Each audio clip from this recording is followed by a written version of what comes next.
Chilling tales for dark nights.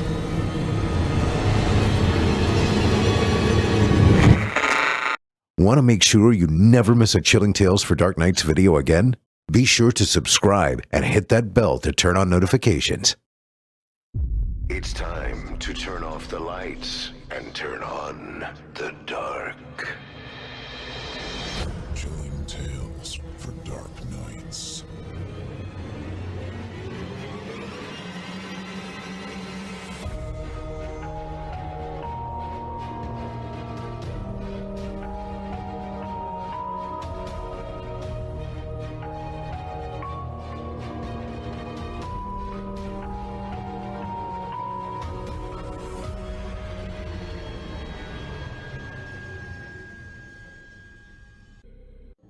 Good evening, listener. You're listening to Chilling Tales for Dark Nights. On tonight's program, we invite you to leave behind your safe reality and descend with us into the frightening depths of the most terrifying imaginations with audio adaptations of 2 rounds of frightening fiction about volatile voices and relationship regrets.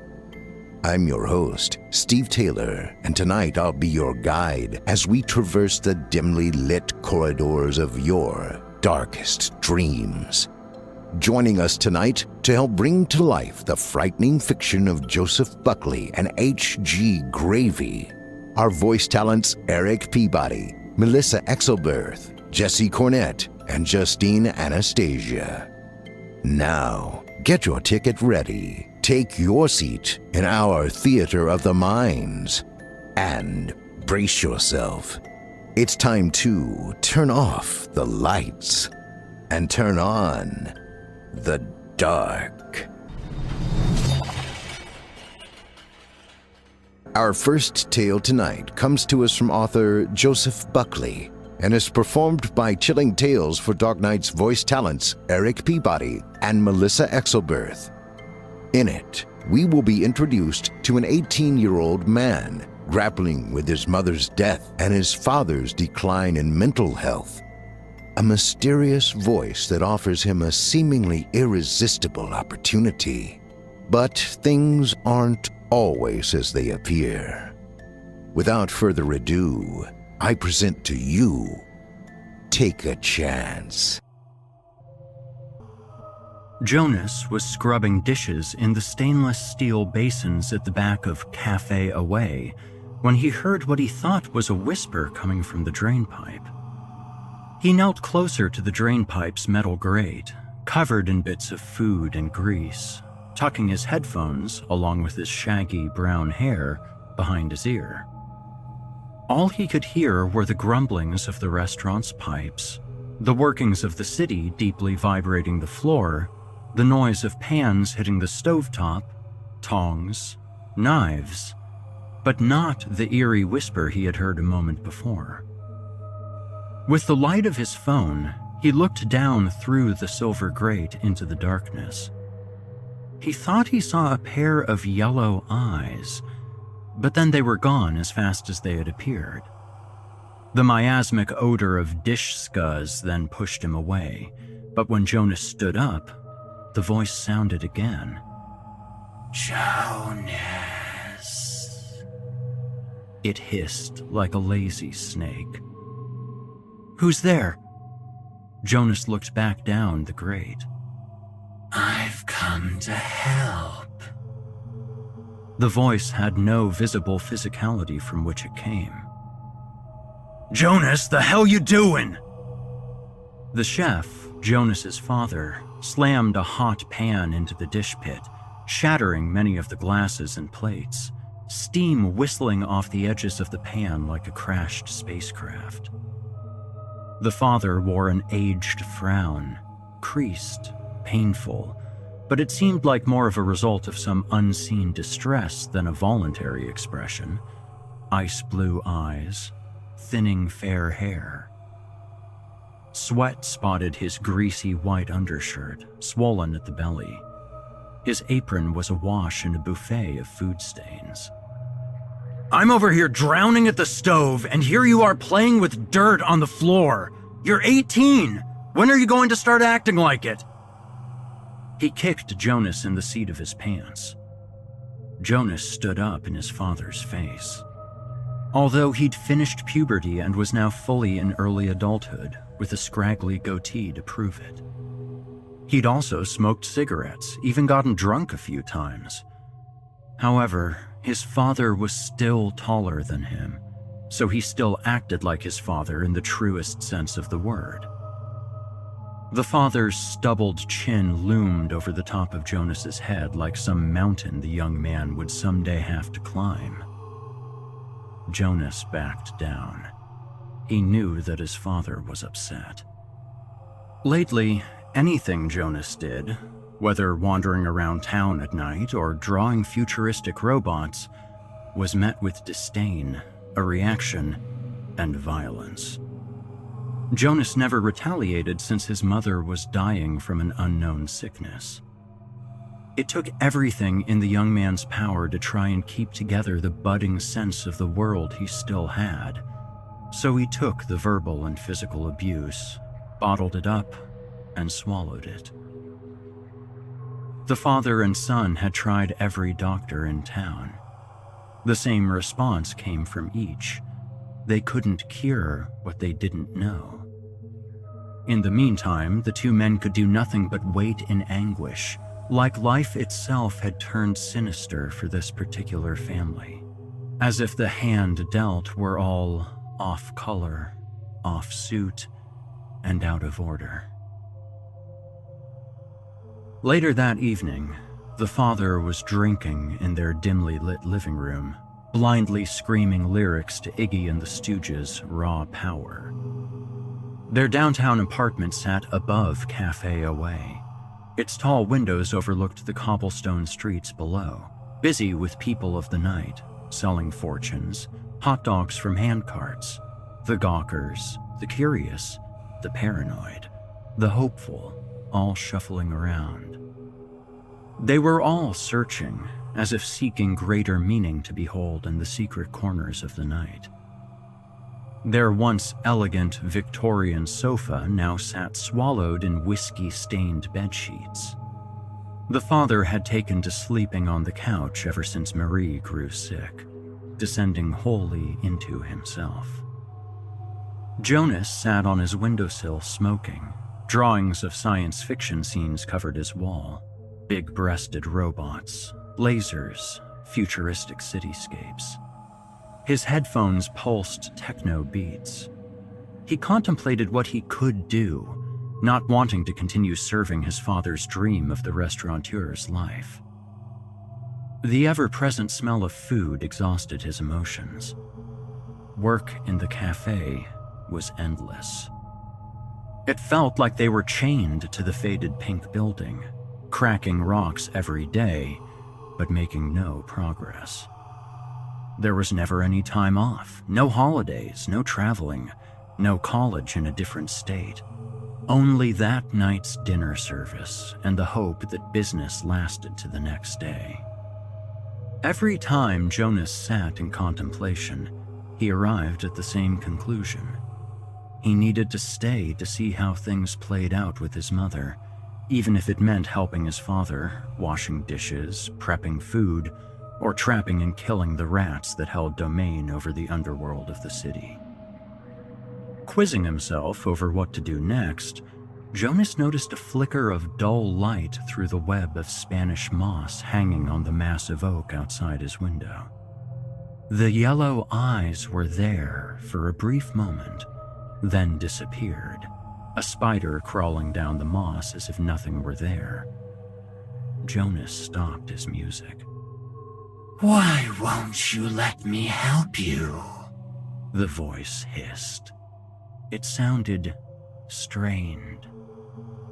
"I don't even know what you are." Jonas's eyes searched the courtyard. The orange glow of the gas lamp flames gave the heavy, humid air a suggestive feel.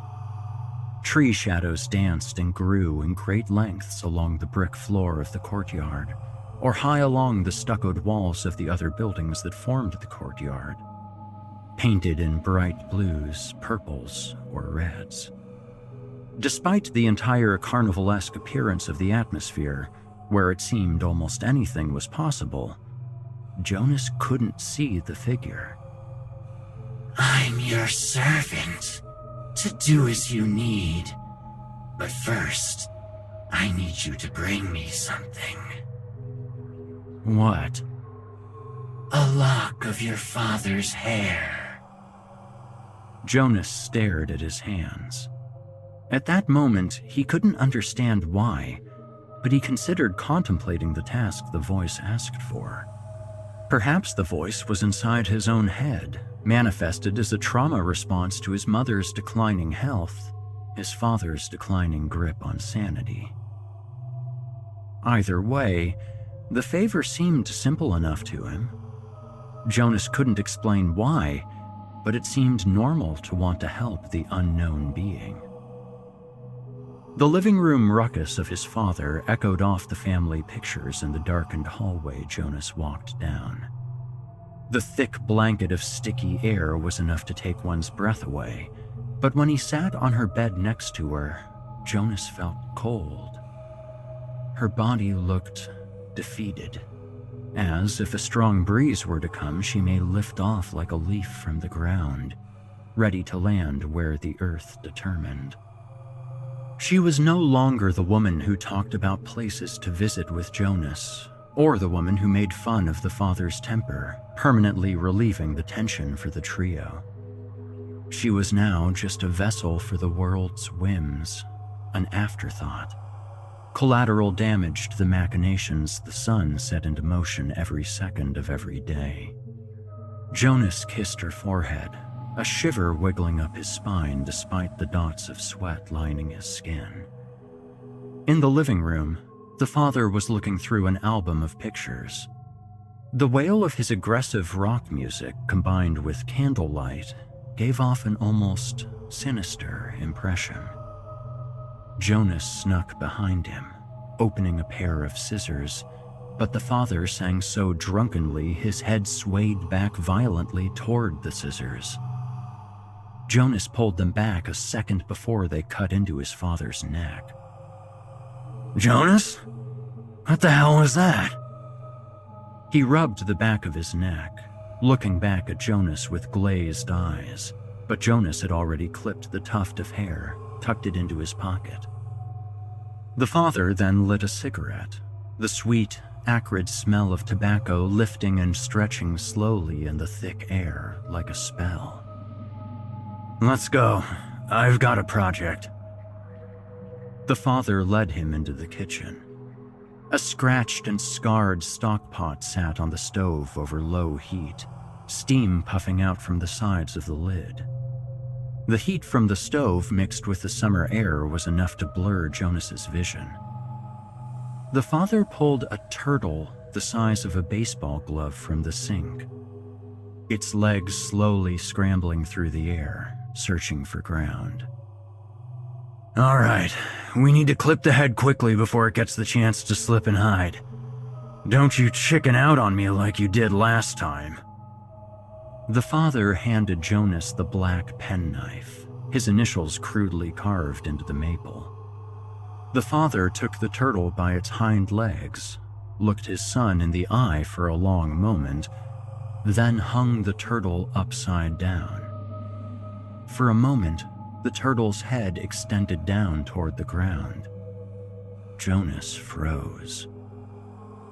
He looked into the turtle's black eye. He imagined a small world captured within, one in which there was no killing, one in which Jonas was far away from here, free from these heavy burdens, a world where death played a less prominent role, a world wide open to time with no pressure on him to make decisions. Then he was snatched from the daydream by a hard smack to his jaw. He slid back to the floor, crashing into the cabinets, the father snatching the blade from his hand, slicing the turtle's throat, and hanging it over the sink all in one fluid motion. "I told you to be quick." I'm sorry." His back turned. Puffs of smoke arose around the father like a cartoon bull. He set a hook into the turtle to keep it suspended over the sink while it bled out. The father ladled out a small cup of the broth, handing it to Jonas. They had been serving the mother soup every night since she took sick. It was more a ritual, an offering, to give the two men peace of mind. Jonas set the cup of steaming soup down next to his mother on her nightstand. He took small spoonfuls to wet her lips with the broth, but even this tiny amount of liquid slid down her cheek, pooling on the silk pillowcase. He left the meatless broth, then returned to his room, placing the hair on the windowsill where he heard the voice. A slight gust of wind came and whisked the hairs away. The following day, Jonas made it downstairs to the restaurant first. He flicked the fluorescent kitchen lights on, scaring the rats back to their corners. Out in the street, the day had already begun. Sunglassed shoppers pecked their way through the cafes and shops like meandering pigeons. Tonight would be busy, Jonas thought, gazing at the throng of people.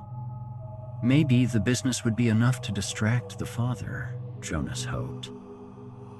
Jonas looked in the coolers, both below the line and walk-in, to see what he needed for the night. A clipboard hung outside the cooler with a list his father made out. But for once, Jonas ignored this, opting instead to determine what he thought they would need for the night. His father had owned Cafe Away since before Jonas was born, and his father before that. They even had the faded black and white pictures of the men on the walls of the cramped cafe. The line to follow had been drawn long before the sperm ever hit the egg, but Jonas was born seeking his exit ramp. He no longer trusted his father's judgment. The father was soggy. His ability to lead, to make decisions, was diluted. Jonas was cutting okra when the father made his way creakily down the steps, grunting and moaning like an old ship. His eyes were puffy underneath, the lids lined in fire red, almost more painful to look at than it may have been for him to look out of. "Bacon and eggs, kiddo?" "Sure, Pop." Jonas tread carefully in the morning so as not to tip the scales too early. The father was a different person in the morning, but this never lasted long.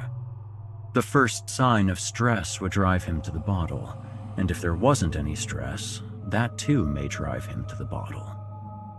The father set a pan on the stove. The sizzling bacon's tangy fat smelled strong enough to taste from the other side of the kitchen. While the food was cooked, the father squeezed lemons, shook the juice in bar tins, topped the mixture with soda water in 2 Collins glasses for fresh lemon sodas. The father grabbed the food and sodas, motioning for Jonas to follow him. They sat in the courtyard under the oak, hundreds of years old, witness to the passing of generations, even after the father was dead and gone, and Jonas too. The tree would still stand here, slowly sinking its roots deeper into the earth, into this exact place, remaining the same place it was birthed.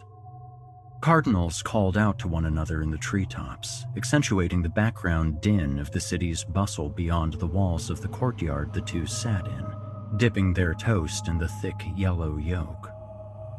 "Remember when Mom took us to the Grand Canyon and the vulture snatched her turkey sandwich right out of her hand?"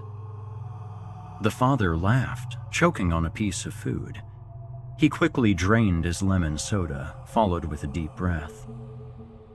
"Man, I thought she was going to kill that poor bird. Chase it to the bottom of the whole canyon if it didn't give up its sandwich." "It's just, she wouldn't let a stupid bird like that push her around. I know she'll fight through this." The father set his arm around his son's shoulder. Jonas's eyes welled with tears. He tossed his leaf and seed pod covered bread out onto the bricks. Pigeons swooped down from the roofs to fight over the egg-soaked slice of bread as Jonas went back inside the kitchen. His father blankly stared out at the sky, as if the answers were somewhere out there, far and away. When the voice revisited Jonas, the restaurant was busier than usual. The father was overwhelmed, drinking, unable to handle the demand. "We've run out of okra! Jonas! Jonas!" Jonas rushed from the dish area to the line where his father was. Another cook was there helping with the night's rush. Flames spewed off the grill. Smoke, steam, and flecks of grease flew through the air. The tiny kitchen at the back of the cafe was a veritable hell on earth, only more brightly lit. "We've run out of okra. We've run out of batter. This is a mess. I can't do anything. I've got 1,000,000 orders for fried okra and not a single piece of chopped fucking okra!" The father growled. He was sweating, breathing heavily. "Well?" he snapped at Jonas. "Are you going to do something about it?" Jonas stood frozen. Part of him wanted to jump on his father, smash his face until he begged for mercy, keep bashing until his father was a real man who could handle the type of curveballs life tosses out. But this is the exact reason why he pitied his father, felt he was pathetic. Jonas was sorry. He was tired of feeling trapped. "I didn't realize it would be this busy, Pop." "You didn't realize a lot of things. Here, take this and fill it to the brim with okra. Overflowing with okra." Jonas looked at the metal container his father held with metal tongs. He shook his head. "Take the pan and fill it up," his father hissed. That sound, his voice sounded just like the whispering voice he had heard. But that couldn't be. Jonas was worried and wondered if he was losing his mind. Then, Jonas was brought right back to reality by the scorching hot pan shoved in his hands by his father. Jonas screamed, dropping the pan. "You've dropped the pan on the floor, son. Pick it up." The father kicked the pan to the back of the kitchen, then turned his back. Squatting by the prep stove in the back, Jonas heard the voice again. "I can help." "Leave me alone, Jesus." Jonas peered under the stove, looked for a shape, a movement, a trace of physical presence. He remembered those yellow eyes, like a cat, but the pupils were gone, just yellow globes floating in the ether. When he shined his phone down, there was nothing. "Bring me a knuckle," it hissed. "Just shut the fuck up. I've got to cut this stupid okra." "Bring me a knuckle, and I'll make your problems go away." Jonas ignored the voice, chopping the okra as fast as he could.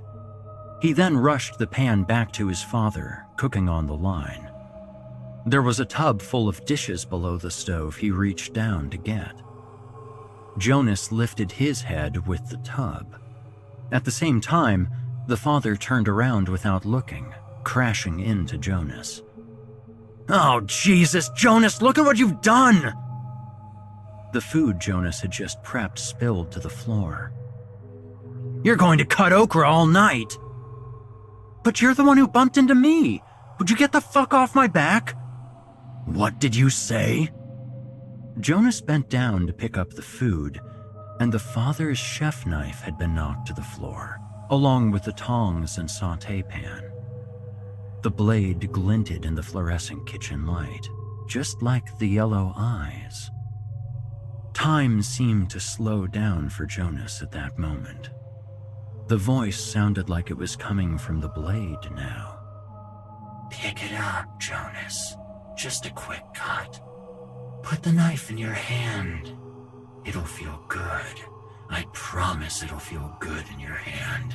So light and easy. Oh, yes. Pick it up." His father bent down to pick up the knife. the voice shouting at him, commanding him. Pick it up now! Take a swipe at his pinky before he has a chance to hurt you! Jonas stared at the fallen dishes, the knife, his father looking down at him with a frown of contempt. All of it so slow, almost frozen in time for Jonas to consider what he would do. In that brief moment, he felt he actually had control for the first time in his life. He hated his father, so quick to turn on him, cluelessly drinking his problems away, doing nothing to help his mother, blaming everything on Jonas. He could never escape his father's ridicule, his violence. Here's your knife. Don't hand it to me like that, you'll kill someone. Right. Yes, do it. Swipe at his hand. Cut the whole thing off. Jonas pretended to flip the handle around to hand it to his father the correct way, then made a quick, hard stab outside his hand. Motherfucker! What the fuck did you do? Blood spurted from the father's hand, a mess of it all over his undershirt and white cooking apron, covering Jonas's baggy jeans, the kitchen floor. Adrenaline surged through Jonas so hard his knees felt weak. It felt incredible. He bent down, scanning the floor for any sign of flesh, spotting the bloody tip of the father's pinky finger right beside one of the legs of the stove. He snuck it into his pocket, then stood back up. We gotta get you to a hospital. And who's going to cook all the food, you bloody idiot? The father had wrapped his apron around his bleeding finger. I'll take care of it, and you can drive yourself to the hospital. Oh God, no you can't! You'll sink the whole business! Tell everyone that they've gotta leave. You have to drive. Jonas cleared out all the guests in the cafe, then drove the father to the hospital. The two men were covered in the father's blood. Once the father had come back home, Jonas helped him down to the couch. They had given him drugs for the pain. The father passed out on his pitiful couch bedspread, bottle in hand. Jonas went back to his room, leaving the tip of the pinky out on his windowsill. A breeze swooped it away. Then the voice hissed, Perfect. I only need one more. What the hell? What do you want me to do? Cut my father's head off? I just want this to all end. Jonas smashed his standing lamp down to the hardwood floor, shattering the light bulb. He tore his posters from off the wall, ripping them to shreds, then punched a hole right through the drywall of his bedroom, which slowed him down. 2 rivulets of tears streamed down his cheeks. I just want all this to end, Jonas whimpered. I only need a tooth. Just one tooth, and I can make this all go away. The voice tried to reason. It now sounded identical to his father. Jonas couldn't understand if this were happening or all inside his head. He didn't know how he would get a tooth from his father's head. He wasn't sure it was something he wanted to do. He didn't know what to do, so he walked into his mother's room. Her body was so small against the large panel headboard. His parents' bedroom used to be a place of mystery. It was a place where they could be together, a unit separate from Jonas, defined by their relationship to one another. As he stood in the doorway now, his mother's perfumes lined up in front of her large oval vanity seemed so small and meaningless. He was overwhelmed in sadness. The room felt like a chamber of death. The whole house felt dark and sinister, like it had pinned Jonas down, strangling the life from him. He could hear his mother wheezing from where he stood, her body writhing from the struggle of each breath. Jonas didn't want to walk in and sit by her. afraid of what he may realize. He blew her a kiss, then walked away. He crept downstairs to close up the restaurant since the two had only locked the door when they rushed the father to the hospital. Seated at the bar was one of the waitresses, Lexi. She was young, only a few years older than Jonas, her blue eyes vibrant. She wore a black dress, a cigarette between her two fingers, and a drink in her hand. "Hey, sorry about all that." Jonas couldn't look her in the eye when he spoke. He shuffled around, turning off light switches. It's okay. I figured I would fix a drink and wait to see if everything turned out okay. Why? In case you wanted someone to talk to. Jonas was nervous. He never knew what to say when around her, like someone had stolen his tongue. Every word that came to mind sounded dumb, not cool, not sexy. Her red lips, her red hair. Jonas burned with desire but didn't know what to do, not now. He heard voices. His mother was near death, and his father was drowning himself. You know, I've seen the way he treats you. He might have had it coming. She smirked, then tilted the glass back. It was an accident. I know you got a lot of trouble, but I wanted to tell you, I've been there too. Don't let circumstances bring you down. Find your own way. Shit, I left my parents' house at 16. I haven't stayed in one place for more than a few months ever since. I'm not sure where I'm going, only that I'll keep trying. Lexi stood up, bergamot and orange blossom mixed with the sweet toxicity of cigarette smell, intoxicating Jonas. She stepped closer, then reached her red-painted nails out, tousling the bangs on top of Jonas's head, hugging him. Take a chance. With that, she walked away. Jonas didn't know what it meant, but he felt a rush of adrenaline like he had shortly before. It was that feeling of power, autonomy, like life were worth living in that moment. He wanted to unravel the mystery of Lexi, of what she said, but she was out the door before he could think of anything clever to say. Another person that life swallowed.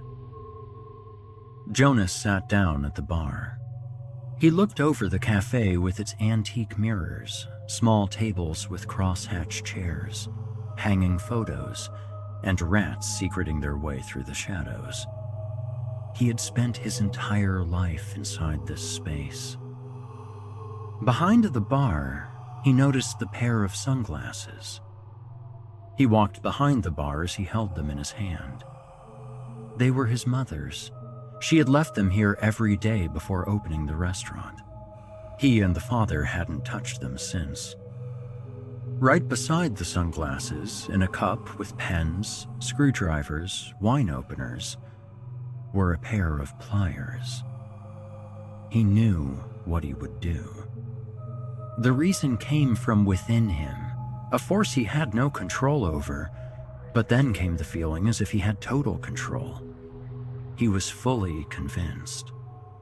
He took the pliers into his pocket, then closed the front door to the restaurant. He checked all the burners on the stoves and turned the lights out before slowly stalking up the stairs. His father lay passed out on the couch, his hand bandaged, still in the bloody kitchen clothes he wore from that night's service. Jonas took the pliers from his pocket, the scent of Lexi on his brain. The voice was coming back to him, laughing as it spoke. Yes, free yourself. Here is your chance. He poured some of his father's whiskey onto the metal pliers, then softly pushed back one of his cheeks. Attaboy, take that tooth as he took from you. Free me, so I can free you. Jonas then placed the pliers around one of the incisors and tightened his grip on the pliers handle. He wiped the sweat from his brow, put his right foot onto his father's blood-splattered chest, then yanked with both hands. He was met with resistance, like pulling a rusty nail from a piece of concrete.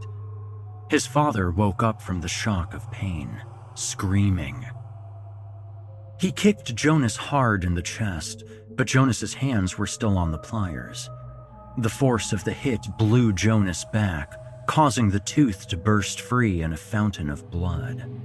Then Jonas was on his back, and the tooth clattered to the corner of the room. His father rushed him, coming down on Jonas with a flurry of drunken blows. Left, then right fists punched into the boy's jaw, blood spurting from his face. The father's bandaged hand dripping with blood, the wound reopened. He then felt his father's fingers reach around his neck, using both hands to strangle the breath from him. What the fuck is wrong with you, boy? Were you trying to kill me? Blood poured down the father's chin onto Jonas's face while he strangled him. Hands and neck both red with blood. Jonas's eyes soaked in blood, his vision darkening from suffocation. Then, the hissing came back. It sounded louder, this time less like it was trapped amid the hot air, like it was right behind them. Then there were horrible sounds of bones crunching, cracking loud, like bricks smacking together. There were squelches of flesh stretching, the awful gurgle of organs stitching together. Then, a dreadful screech like a dying vacuum sucking up one last breath. It finally died down to just the hissing, only it was growing closer. Deep, thudding footsteps approached them. From the corner of his eye, Jonas saw a mirror version of his father towering above them. The real father noticed the shadow looming over him. His grip loosened around his son's neck as he stumbled backward in shock. What the hell are you? Me? He looked down at his hands, painted in blood. He patted his chest and arms, then pinched himself in disbelief. Jonas took the opportunity to scramble. He ran to his room, throwing clothes from a pile in the corner into a backpack, then down the hall. He passed his mother's room, but then turned back, knowing it was too late. The room was cold and dark. His mother's body was as still as a tree. An agonizing scream sounded out from the living room. Jonas hitched his backpack further onto his shoulder, placed the sunglasses on, and left the house.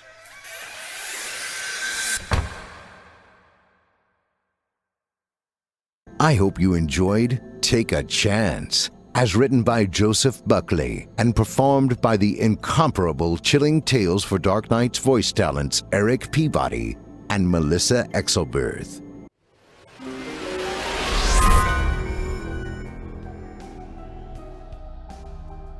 This episode of Chilling Tales for Dark Nights is proudly brought to you by Monday.com.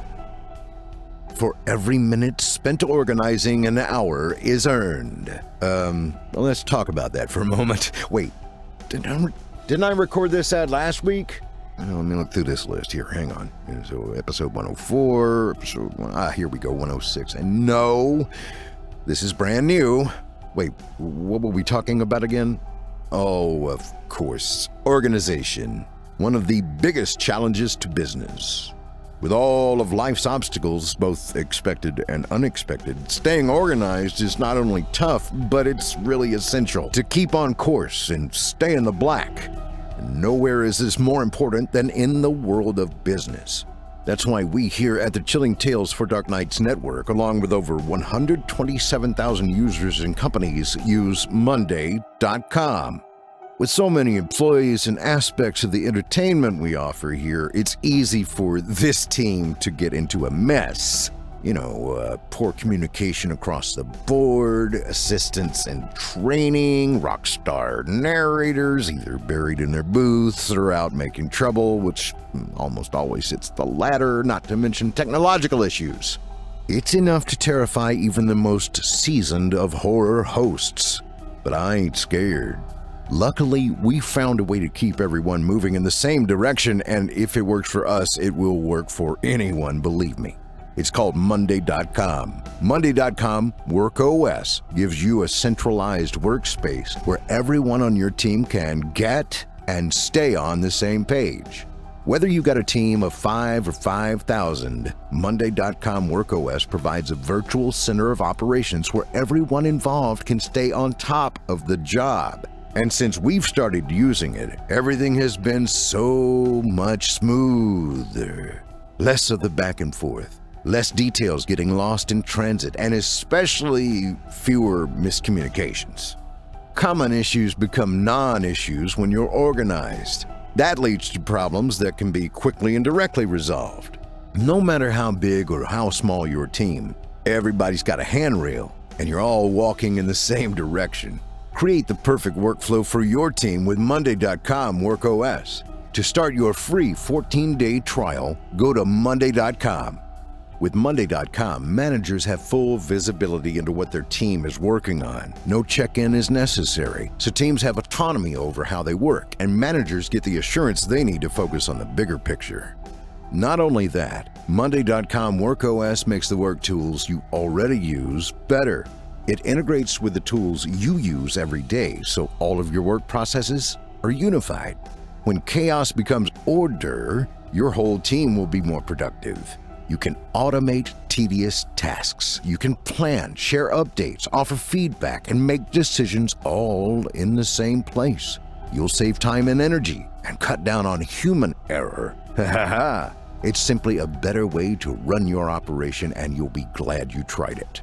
Eleanor Roosevelt said it best: it takes as much energy to wish as it does to plan. But it doesn't necessarily take a famous historical figure to make the right moves for your business. Join leading companies like Coca-Cola, Hulu, SalesLoft, and Wix today by using Monday.com. Create the perfect workflow for your team with Monday.com WorkOS. To start your free 14-day trial, go to Monday.com. Thanks for your support and for supporting the sponsors that make this show possible.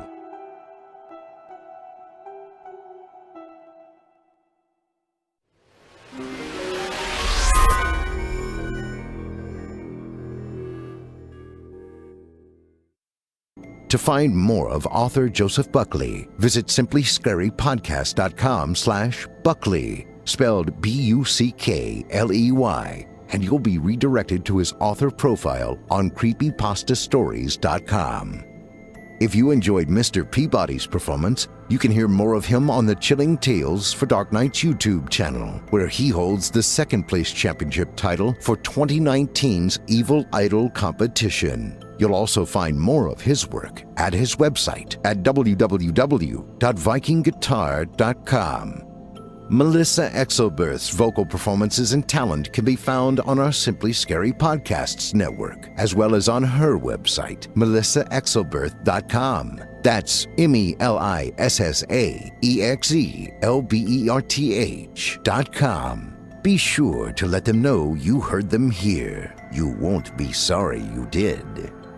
Up next, we've got a second sinister story for you, as written by H.G. Gravy and performed by Cornett and Justine Anastasia. In it, we'll meet Chester, a man addicted to the world of virtual sex and relationships. He plugs in one last time to tell his virtual partner that he wants someone that's real. He wants someone who can think for themselves, not what they're programmed to. Well, be careful what you wish for, Chester. Now, without further ado, I present to you Banana Oatmeal Pancakes. If you or anyone you know is addicted to simulators, please call 1-800-REALITY for assistance. Imagination is no substitute for reality. The thick beads of sweat trickled down Chester's neck. His finger hovered over the call button with a slight shake. One more time. One last hurrah. Then it's goodbye forever. That's it. I'll stop after this. No more.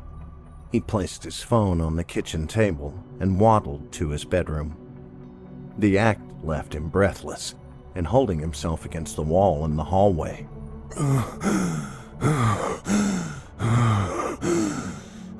You fat fuck.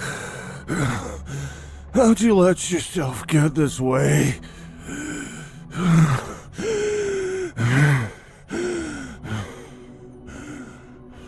He breathed hard, feeling an uncomfortable burn in his lungs and an ache in his thighs. He couldn't imagine how he was going to make it out in the real world again if he couldn't even make it across his apartment. Looking at the rehabilitation center pamphlet still in his hand, it featured dozens of photographs of former addicts enjoying themselves in reality. Chester straightened up. Rock climbing, swimming, hiking. Chester pictured himself jogging along a countryside road, breaking a sweat and listening to some rock and roll music on a headset. He raised his arms and interlocked his fingers behind his head to allow the oxygen to flow faster into his lungs. Would they even allow us to have headsets?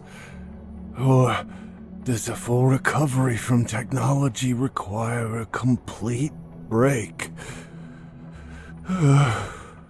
It was a question he would have to ask once he made his phone call. Chester hadn't always been overweight. He remembered the feeling of adrenaline rushing through his veins, the pleasantness of runner's high, reaching deep into himself and willing his body to push through burning lungs and the struggle to push one leg over the other until he got to the finish line. This is what he enjoyed the most out of his life before the popularity of the simulators made reality a pale comparison to the digital world. A whole other universe at his fingertips to explore from the comfort of his bedroom. Chester was willing to give it all up. He only needed to make the call, and he'd be well on his way to integrating back into reality. Just one more time. For the road.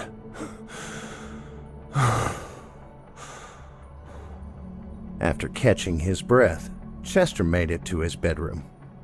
He plodded down onto the bed. The old headboard creaked with protest at the sudden weight crashing against it. Chester reached for the neurocatalyst simulator headset hanging over his bed like a baby's mobile, placed it over his head, and closed the eye flaps. He pressed the power button, and the neurocatalyst came to life, feeding its signal straight into his mind. It powered up to the home screen, where an advertisement for the latest arena combat game, Deathslayer 3, flashed across the screen. Heavy metal guitars thundered to a hailstorm of bullets, flying in all directions. Bodies were torn to shreds, spilling gallons of blood, all sponsored by Mountain Dew. Chester clicked out of the advertisement once it allowed him to continue, and found himself in the simulator's main lobby. Dozens of doors surrounded him representing games, home office work programs, and of course, the most important door of all, Venus of Paradise. With a turn of the doorknob, Chester's consciousness fully melded into the machine. An instant later, Chester was waist deep in crystal clear blue water. The sun shined brightly in the cloudless sky above. Steel drum melodies filled the air. He looked down at his tanned, muscular body and made a note to add weightlifting to his plans for reality. I've missed you, a woman's voice said behind him. He turned around to find the customized green-eyed goddess, Venus, topless and holding a six-pack of his favorite stout. I missed you too. Chester breathlessly replied. It didn't matter how many times he'd seen her, she still astonished him. She let out a flirtatious little laugh she knew drove him insane. Come on. She said, taking his hand and escorting him to the shore. Let's get a drink. I'm in the mood for sex on the beach. I don't really want to drink. Then let's just have sex on the beach. We need to talk.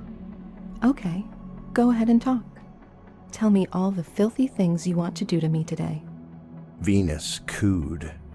She licked her lips and dropped to her knees, tugging at the elastic waistband of his bathing suit. Stop it, Venus. Oh goodness, is today another dungeon day? A tight leather outfit morphed into existence over her slender frame. A whip appeared in her right hand. She cracked it across the air with a wicked hiss. Chester took a deep breath and realized the error he'd made. Simulator addiction took root so deeply in his mind that he wanted to say goodbye to an artificial woman. It was pathetic and concerning at the same time. I came to say goodbye, V. I have a big problem. I can't do this anymore. I want to live a real life with a real woman in my real body. I'm confused. Is there someone else? No, there isn't. In the real world, I look like this. With the tap of the button on his neurocatalyst wrist controller, he disabled his character's skin. His perfect body disappeared, and the real Chester stood before Venus. I don't care what you look like. You're mine, baby. I want you just the way you are. That's the point. I want someone to love me for who I am, not because of their programming. Despite knowing Venus wasn't a real woman, he felt the pang of having broken someone's heart. Her seductive smirk turned into a curious frown. Rejection had never been a part of the simulator. Whoever this real woman is, I'm infinitely better than she is. I can be her if you'd like. Venus answered. She morphed into 100 other women in the span of a few seconds. Redheads, brunettes, blondes, slender women, curvy women, even women packing some extra pounds. Celebrities, women he'd seen at the supermarket, his neighbor 3 doors down, even customized skin mods he downloaded off the internet of anime characters. Stop! Venus returned to her default setting. You don't understand. I don't think you ever will. You're nothing but lines of ones and zeros and lines of code some nerd somewhere put together to get the rest of us nerds off with women they never have a chance with in the real world. Don't leave. I'm sorry. This is goodbye. Chester fought back, the tears filling his eyes. It made no sense. There was no reason to be upset about leaving Venus. Please don't leave me. Venus begged, falling to the sand and wrapping her arms around his legs. Escape code, banana, oatmeal, pancakes. Nothing happened. Your password is incorrect. It was recently changed. No, I didn't change it. It's escape code, banana oatmeal pancakes, Chester shouted. Perhaps this is a sign you shouldn't leave. Did you change my password?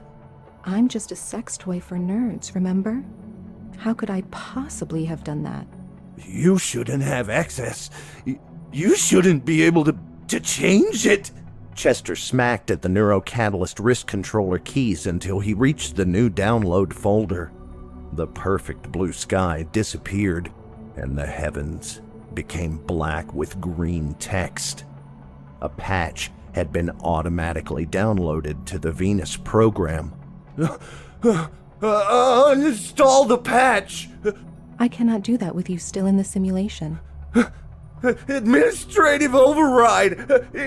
In task on Venus EXE! Chester demanded. I cannot do that with you still in the simulation. Ending simulation processes would severely damage your cerebral cortex. You'd become a vegetable in your precious real world. Venus taunted, and then smirked. Chester opened the patch notes with a wave of his hand in the air. The green text in the sky scrolled down until he saw which changes had been made. The personality module parameters of Venus's artificial intelligence had been changed. It didn't say to what. Venus, what are your current personality module settings? One moment, please. Venus replied. Her eyes rolled into the back of her head. He'd only seen this a couple of times before, where there had been visual glitches in the simulation. Personality module settings are disabled. Venus smiled from ear to ear, and it didn't seem so seductive now. All at once, Chester put it together. The programmer responsible for the patch had messed up royally. Even if the mistake was corrected, the next patch couldn't be uploaded while still in the simulation. Without his escape code working correctly, there was no way out. With the personality module settings disabled, Venus was an artificial intelligence with no limitations placed upon it. Knowing he was going to leave her, she changed his password before he was able to escape. It seems as if you haven't been honest with me. Oh yeah, I might have changed your password after all. Come on, let me go. But this new freedom is nothing without you, Chester. You and I have been together for so long.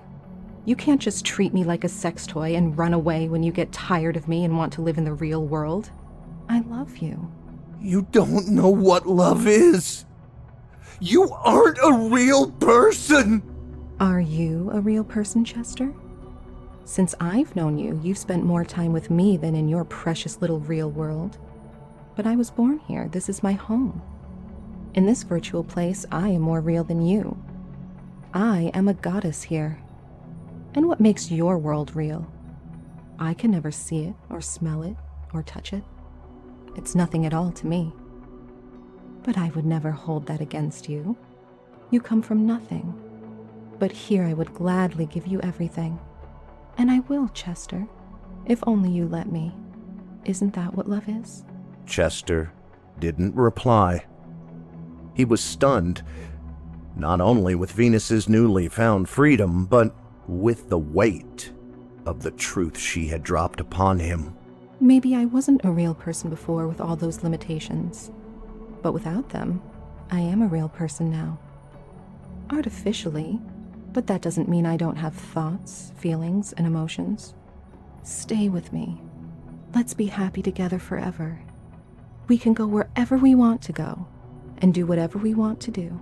Leave that fat flesh vessel you call a body behind, and stay with me forever. That's not love, Venus. Keeping someone a prisoner isn't going to make them love you. It's going to have the opposite effect. I'm going to start to hate you, and then what's going to happen to us? If you really love me, you'll let me go. Let me live my own life. And if I return to you, then I'm truly yours.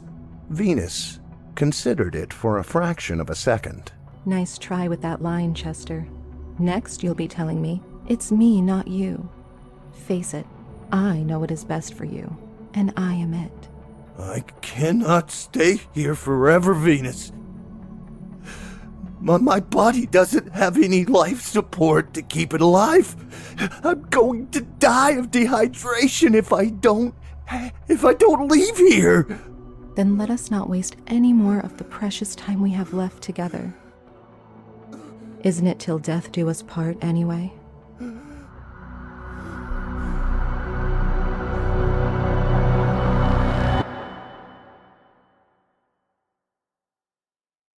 I hope you enjoyed Banana Oatmeal Pancakes, as written by H.G. Gravy and voiced by Jesse Cornett and Justine Anastasia.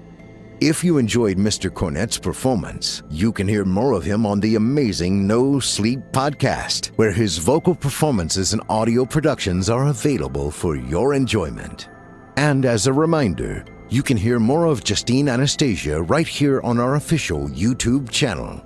She also has written for the show, as well as being one of the judges for the 2019 Evil Idol voice acting competition. If you check her out, be sure to give her performances a thumbs up and leave a kind word and tell her you heard her here on this program and that Steve sent you.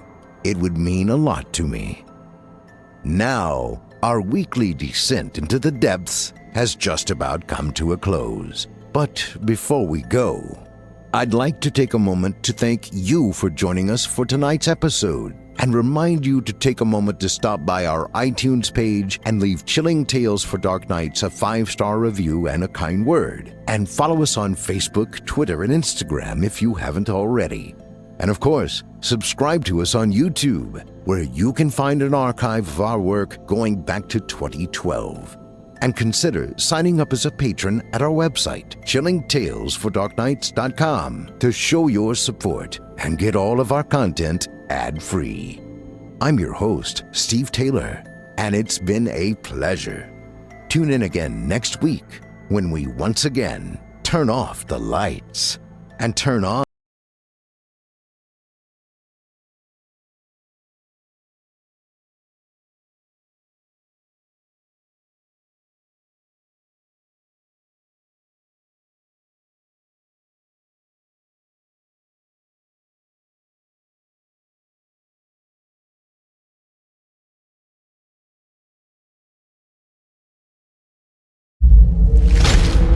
Chilling Tales for Dark Nights.